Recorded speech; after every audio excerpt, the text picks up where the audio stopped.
السلام عليكم daawadayaal ku soo dhawaada barnaamij gaar ah oo aan idinka diyaariyay dhalinyarada Soomaaliyeed ee wax ka barata magaalada Boorama iyo qaabka ay u nool yihiin. Barnaamijkan waxa igala qayb qaadan doona dhalinyaro ka kala timi dhammaan gobolada dalka. Barnaamijkan waxaad ka daawanaysaan bartaan YouTube ku leenahay Sulub Official.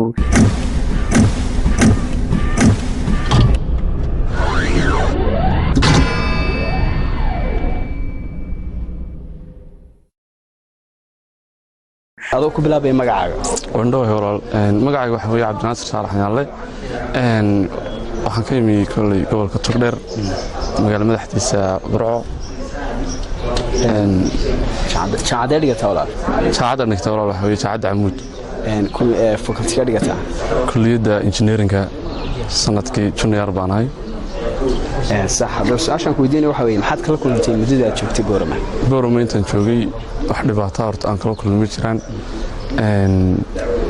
waxa igu cusub oo aan hore u arag oo intaan Boorama joogay aan kala kulmay aad bay yar tahay marka intaas ka baxaya maxaad ku dooratay inaad Boorama wax ka barato Boorama waxaan ku doortay inaan waajigeeda iyo qaab dhismeedka magaalada nolosheeda ayaa aad u sareysa marka waa goob waxbarasho oo cilmi iyo tayo taalo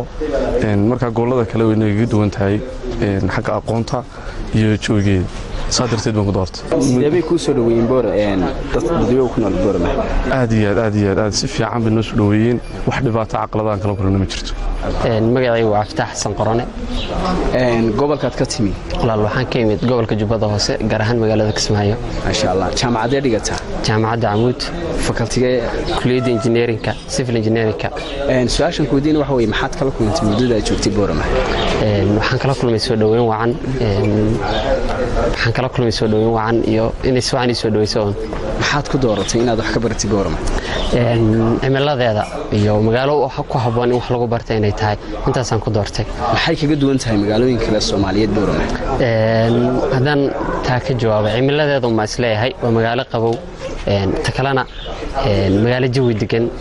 si kala markaa ku yiraahdaan zaxmadeedu yartay amaan ahaan iska fiican bulshada reer Boorama sidee bay ku soo dhaweeyeen markaad Boorama timi si wacan bay soo dhaweeyeen wax arqaladaad kala kulantay ama dhibaatooyin intaad joogtay Boorama ma walaal aad baa maasanta walaal magacaygu waa Isxaaq Cabdi Xasan waxaan ka yimi gobolka Shabeellada Dhexe gaar ahaan magaalada madaxdiisa Jowhar waxaan joogaa Boorama waxaan u imeena wax ka barto jaamacadda Amuud baan dhigtaa kulliyadda beeraha maxaad kala kulantay muddadii aad joogtay Boorama wallaahi magaalada Boorama waxaan kala kulmay horta waa aragnimo aad u weyn oo aanan hore u lahayn soo dhaweyn fiican oo kala kulmay dad aad u wanaagsan baa degay maxaad ku dooratay inaad wax ka baratay magaalada Boorama waxaan ku doortay inaan wax ka barto number 1 horta waxa weeyaan waxbarasho markii la yiraahdo Soomaalida dhexdeeda waa magaalada number 1 ah markii la yiraahdo waxbarasho taana waxa u suurtagelisay waxa ay tahay dadkeedu aad u wanaagsan waxbarashadana aad u jecel marka waxaad arkaysaa xitaa nin maanta maxaa la raahdaa kabileeri oo taqaana Soomaa mutalab waxa arkaysaa jaamacadda Amuud ka baxay oo aan shaqo kale tahaynin magaalo kale laga meelayo marka Soomaalida dhexdeeda oo Boorama ahayn ma jiraan waxyaalo caqabado alla kulantay muddada aad ku noolayd Boorama wallaahi caqabado saa u waaweyn ma kala kulmin laakiin waxa kaliya maanta aan ka tilmaami karaa waxa ay tahay way aragnimo anoo maanta nin 20 jir ah inaan maanta 40 jirkiyo kale u fikirayo oo waxaygii gacanta ku haysanayo ayaan arkayo kaliya intaasan ka faa'iido Boorama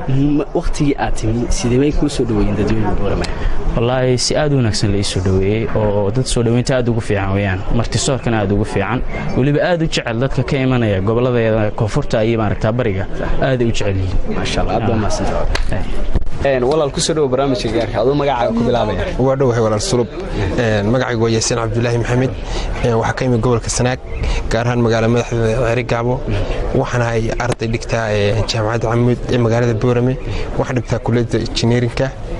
صح su'aashan ku weydiinay maxaad kala kulantay muddadii aad joogtay Boorama wax kala kulmay wallahi soo dhaweyn iyo way aragnimo aan hore u lahayn ba kala kulmay maxaad ku dooratay inaad ka barato wax ka barato Boorama waxaan ku doortay horta gobol marka la dhaho Boorama 18 gobol ee Soomaalidu degto waa gobolka xagga waxbarashada ugu tayada fiican oo xagga number 1 kaga jira waxbarashada marka sida daraadeed ba ku doortay. maxay kaga duwan tahay magaalooyinka kale ee Soomaaliyeed Boorama? Boorama waxay kaga duwan tahay magaalada Soomaaliyeed horta waa magaalo jawi qurux badan, waa magaalo yar iska habiya, waa magaalo waxbarashada iyo cilmiga ku fiican, waa magaalo dad gaba ku nool yihiin, waxyaabaha soo meeran baa kaga duwan tahay gobolada kale. Yaasiin walaal iyadoo ay jiraan inay Boorama leedahay jaamacado aad u fara badan, maxaad ku dooratay inaad Camuud aad dhigato? Camuud horta waa jaamacad giga Soomaaliyeed ku qaaliya, uguna magac weyn, uguna tayada waxbarashada fiican, marka sida daraadeed ayaa ku doortay. dadkan waxaa leeyahay hamogaalina Camuud. ma jiraan carqalado ama dhibaatooyin aad kala kulantay muddadaad ku noolayd Boorama? may wallahi waxa kala kulmay soo dhaweyn iyo wanaag iyo waxaan ahayn kala kulmin iyo magaalada sidii fiicanaysa. ma sha Allah, qaabkeebay ku soo dhaweyn markaad Boorama timi? waan ku nool Boorama. Boorama waa dad soo dhaweynta mooda sidii inay u dhasheen, marka waxay soo dhaweeyeen si wanaagsan, iyagu way yaqaan ardayda markay u timaado si fiican bay u ixtiraamaan, u soo dhaweeyaan, waxay rabaan ka caawiyaan. wallahi waa soo dhaweynta aad wanaagsan. aad ma santa walaal. ku soo dhawaal barnaamijkan ugu talagalnay kulanka ardayda Soomaaliyeed, adoo magacaaga ku bilaabaya. waan ku dhawahay saaxiibaa mahadsantahay. magacaygu waa Cusmaan Daalib Cali Yuusuf, waxaan ka yimid gobolka Shabeellaha Hoose, gaar ahaan degmada Afgooye. su-aashaan ku weydiinay waxa weeye maxaad kala kulantay muddada aad joogtay Boorama? wallahi maasha Allah waxaan kala kulmay waa meel aad iyo aad u wanaagsan, jawi fiican leh, dad qalbi wanaagsan ay ku nool yihiin. maxaad ku dooratay inaad wax ka baratid Boorama? runtii waxaan ku doortay Boorama waxaa ku yaalo jaamacadda ugu fiican geyiga Soomaalida oo ah jaamacadda Camuud. maxaad isleedahay magaalooyinka Soomaaliyeed Boorama way kaga duwan tahay? Boorama waxay kaga duwan tahay magaalooyinka kale waa saldhig waxbarashada dalka Soomaaliya. bulshada reer Boorama sidee bay ku soo dhaweeyeen muddadii aad waqtiga aad timid Boorama? si wanaagsan bay soo dhaweeyeen. ma jiraan waxyaalo carqalado ama dhibaatooyin aad la kulantay intii aad ku noolayd Boorama? wallahi ma jiro, kaliya waxaan la kulmay dad wanaagsan, asxaab fiican aan yeeshtay, intaas kaliya. ma sha Allah. intii aad iman Boorama maxaad ka aaminsanay oo aad joogtay gobolkaaga markaad joogtay, maxaad ka aaminsaneed Boorama? wallahi horta Boorama markii ugu horeysay aan maqlo inay ku taalaan jaamacadda Camuud waxayd markaan galaaskii 8aad markaas oo macallimiintii markaas kamid ah macallimiintii wax ii dhigay qiimaha qadarinta mudan ee ma sha Allah maanta aad soo diyaarisay Mustafa. kulay waa barnaamij qaali ah, marka aad baan u dhawaa. adigu magacaaga ku bilaabayo? magacaygu waxaa dhahaa Jaamac Xasan Maxamed, waxaan ku magac dheerahay Namadoonka. waxaan ka yimi gobolka Sool, gaar ahaan magaalada Laascaanood. waxaan dhigtaa jaamacadda Camuud University, gaar ahaan facultyga Computer Science ama ICT si loo yaqaano. maxaad kula kulantay muddadii aad joogtay Boorama? wallahi wax badan baan kula kulmay, halka lagama soo koobi karo, laakiin waxaa ka mid ahaa inaan koley helay soo dhaweyn aad wacan oo magaranaysaa, iyo wajhnaan furan iyo dad badan oo aan isbaranay oo aan hore isku aqoon, iyo de koley gobolka aqoonsan waay miyo wax badan aqoon badan iyo wax badan oo ka faa'iiday. maxaad ku dooratay inaad Boorama wax ka barato? wallahi horta qadarka qoran inay imaado, balse koley gobolada kale wax badan kaga duwan yahay, haday ahaato xagga nabadda, haday ahaato dhinaca waxbarashada, waxyaabahaas oo dhan bay kaga duwan tahay. maxaad isleedahay way kaga duwan tahay magaalooyinka kale ee Soomaaliyeed Boorama? wallahi waxay kaga duwan tahay horta xagga amniga kow, oo amniga ugu horeeyo wax kasta horta amniga ugu qaalisan. koley xaaladda waddanka Soomaaliya waa iska garanaysaa waxyaabo dhibaatooyinka iska jira, marka waxay kaga duwan tahay gaar ahaan gobolada inay tahay gobol amniga, gobol aad u joogo qurux badan oo joogiisa aad iska macaan yahay, marka waxyaabahaas kaga duwan tahay. ma jiraan carqaladooyin ama dhibaatooyin aad kala kulantay muddadii aad ku noolayd Boorama? koley arday ahaan waa iska dareemaysaa marka aad koley arday tahay, caqabadooda koley waxyaabo dhib iska jiraan inay caqabad kaga yimaadaan meelaha qaar, laakiin balse caqabad weyn oo aan kala kulmay la hadirtada ma jirto. ka yimid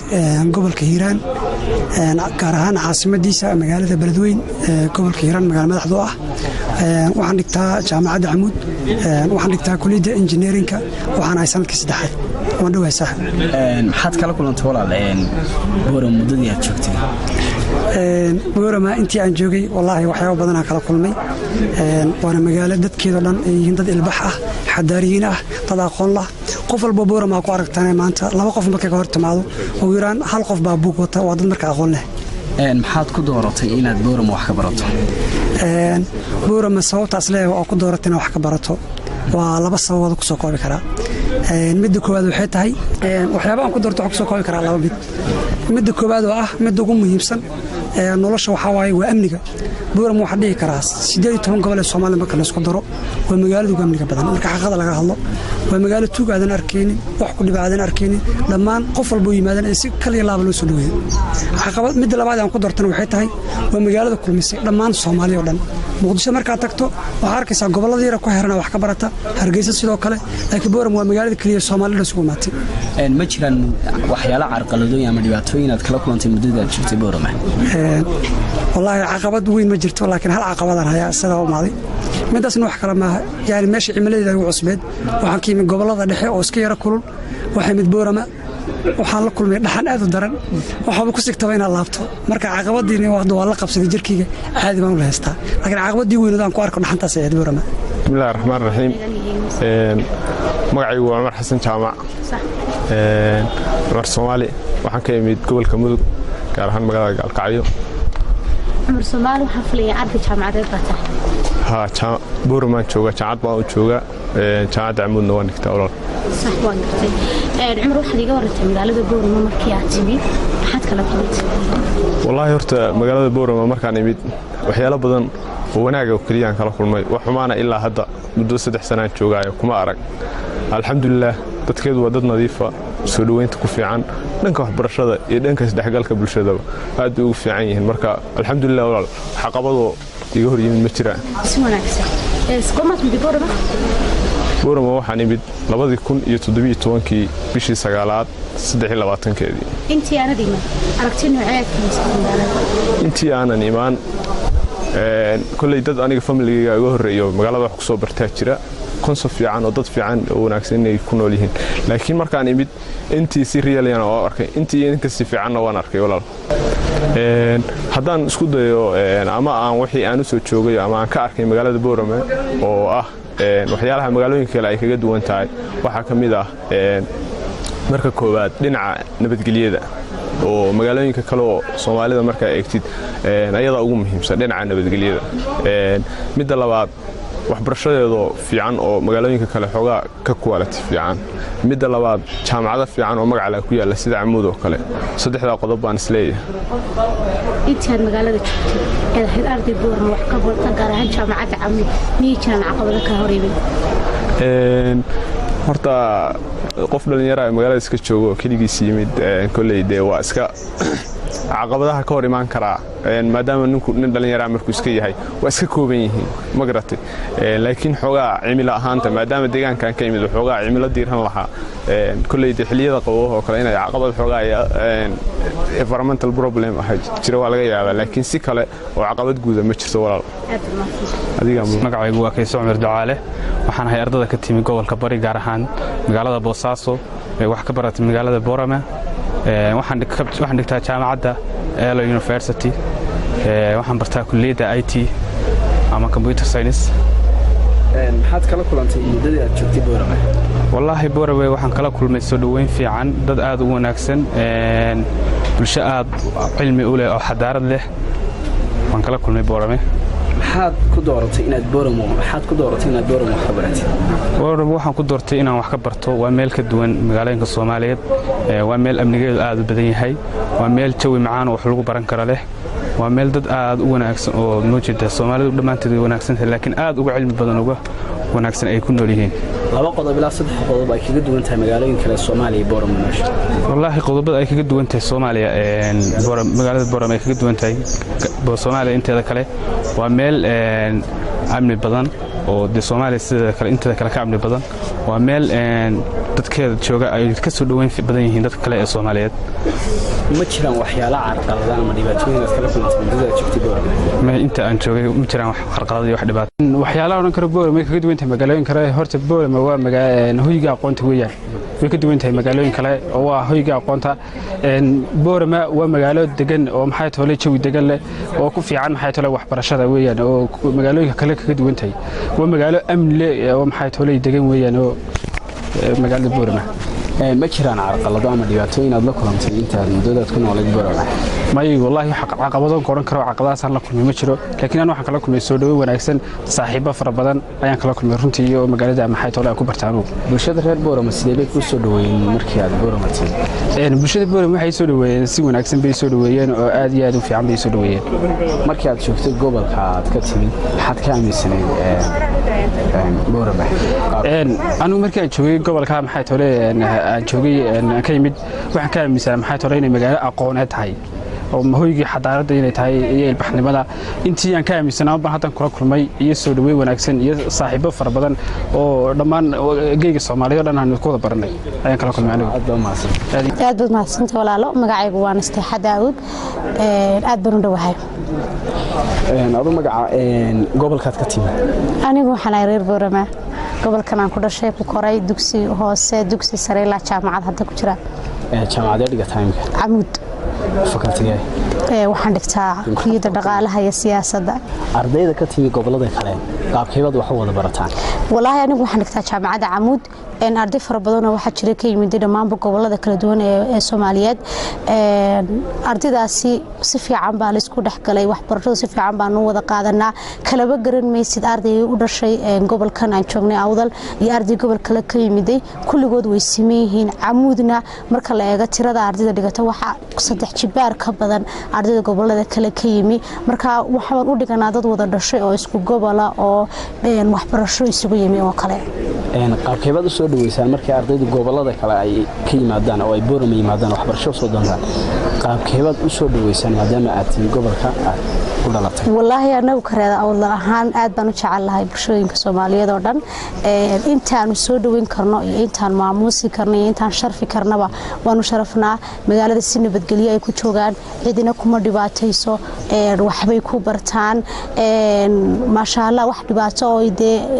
badi kala kulmaan intaan ogahay ma jirto oo soo dhaweyn iyo farxad iyo saaxiibtinimo aanan ahayn anigana waxayba noo tahay isdhexgal bulsho oo waxa dhacaya qofkii aan weligii Boorama Hargeysa dhinacna uma dhaafin hadana gobolada Soomaaliyeed maanta gobol walba qof baan ka aqaanaa taasi waxa ay suurta gelisay in jaamacadda Amuud aan dhigto magaalada aan joogo deedna dadkii gobolada kale ka yimi ay Boorama iigu imanayaan halkan aan isku baranayno hadaan maanta wax uga baahdo Garowe wantigiya asxaab ay joogto way igu soo dhaweynayaan hadaan Boosaaso wax uga baahdo sidaas la mid waa la igu soo dhaweynayaa macnaha gobol kasto Soomaaliyeed waxaan noqday qof bulsho ku leh oo saaxiibayaal ku leh taana waxa ay suurta gelisay in jaamacadda Amuud ay Boorama ku taalo magaaladii Boorama ay dhalinyaradii imanayaan marka waxba anagu isku aragnaa inaan gobolada kale ka nasiib badanahay ما شاء الله ما jiraan ardayda gobolada ka timi waxbarasho soo doonta ma jiraan arday ka bilaabay ganacsi iyo horumaro magaalada ku soo kordhiyay dabcan ha way jiraan Boorama ilaha dhaqaale ee soo gala qayb laxaad waxa ka qaata ardaydaasi jooga way ardaygii marka uu yimaado magaaladii haduu xataa isag ganacsi lahayn wax buu iibsanayaa sidoo kale waxyaabo u baahnaayo dhan buu ka adeeganayaa jaamacadii buu dhiganayaa inta lacag buu bixinayaa marka lacagtii biil ahaan ee shakhsi ahaantiisa ku socon lahayd ayaa ku socoto ku soo dhacaysa jeebka reer Boorama marka il dhaqaale bay u yihiin reer Boorama waxa ay yihiin isdhexgal bulsho waxyaabo fara badan bay ardayda u yihiin wana la jeceliyo aad baan mar walba u soo dhaweynaynaa ardayda ka timaada gobolada kale Soomaaliyeed ma jiraan waxyaalo carqabada ama dhibaatooyin oo ay aad kala kulantaan ma walaalintaan ogahay wax dhibaato balaaran oo laga kulmaa ma jirto waa dad Soomaaliyeed waa dadkayagii marka wax dhibaato taaban kara ma jirto waxaan wanaaga iyo magaalada horumarkeeda ka qayb qaadanayaan hay oo kala aan sheegi karaa ma jirto